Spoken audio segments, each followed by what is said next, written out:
হরে কৃষ্ণ। রাধে রাধে। সকল গৌর ভক্তবৃন্দের চরণে আমার কোটি কোটি প্রণাম। পূজ্যপাদ গুরু মহারাজের চরণে আমার কোটি কোটি প্রণাম। নম ওম বিষ্ণুপাদায় কৃষ্ণপৃষ্ঠায় ভূতলে শ্রীমতে জয় পতাকা স্বামিনীতি নামিনে নমাচার্য পাদায় নিতাই কৃপা প্রদানে গৌর কথা ধামদায় নগর গ্রাম তারিণে। গুরু মহারাজের আশীর্বাদ এবং কৃপা নিয়ে আমার ব্লগটি শুরু করলাম। শুভ শৃঙ্গার দর্শন করুন।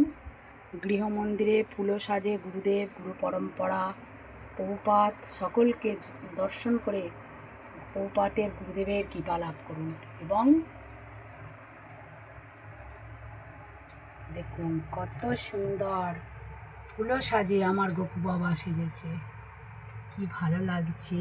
রাজায় রাধা মাধব, রাধে রাধে গোবিন্দ গোবিন্দ রাধে রাধে, রাধে রাধে গোবিন্দ গোবিন্দ রাধে রাধে।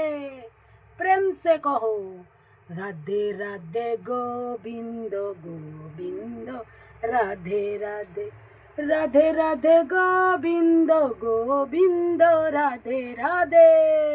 বলো রাধে রাধে গোবিন্দ গোবিন্দ রাধে রাধে। আজ হচ্ছে মহা দ্বাদশী, তাই সকলে ঠিক সময়ে, যেমন ভোর 4:55 থেকে 9:20 মধ্যে পারণ, ঠিক সময়ে ভগবানের অর্চন আরতি করে গুরু মহারাজের কৃপা লাভ করে ঠিক সময়ে জগন্নাথ দেবের মহাপ্রসাদ গ্রহণ করে পারণ করুন এবং একাদশী পূর্ণ করুন। কালকে থেকে হচ্ছে পুরুষোত্তম মাস শুরু। যে পারবেন ভালোভাবে এই মাস ব্রত পালন করুন, দীপদান করুন এবং গোবিন্দের অশেষ কৃপা লাভ করুন। জয় জয় পুরুষোত্তম মাস কি, আগত পুরুষোত্তম মাস কি জয়। সমস্ত গৌর ভক্তবৃন্দের চরণে কোটি কোটি প্রণাম। সকল গৌর ভক্তবৃন্দ কি জয়।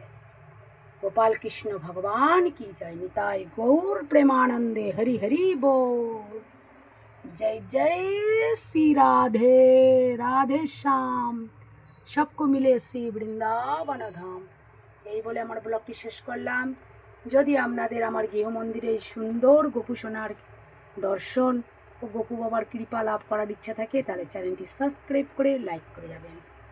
রাধে রাধে রাধে।